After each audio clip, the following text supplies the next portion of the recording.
ఉత్తరం ఇచ్చదను నీవు గ్రహింపలేని గొప్ప సంగతులు, ఎన్నో సంగతులు మనం గ్రహించలేని ఉన్నాయి.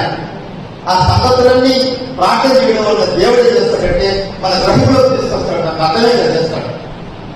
సమస్యలన్నీ పరిష్కరించి రాయని మనుషులు కాదు.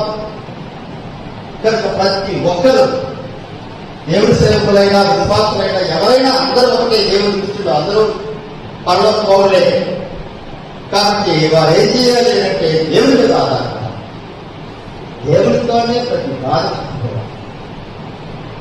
దేవుడితోనే పంచుకోవాలి, దేవుడి శక్తులకు ప్రార్థించాలి. అలా ప్రార్థన చేయడం వలన, ప్రార్థన శక్తి వలన వారు దేవుడి పిల్లలుగా దీవించబడతారు, ఆశ్రయించబడతారు. వారిని దేవుడు వాడుకుంటాడు, వారిని దేవుడు బలపరుస్తాడు, వారి ద్వారా అనేక క్షేమిస్తాడు, పరిస్థితులను దేవుడు చక్కపరుస్తాడు, అన్నింటి దేవుడు చక్కబరి సత్క్రమంలో ప్రకటిస్తాడు.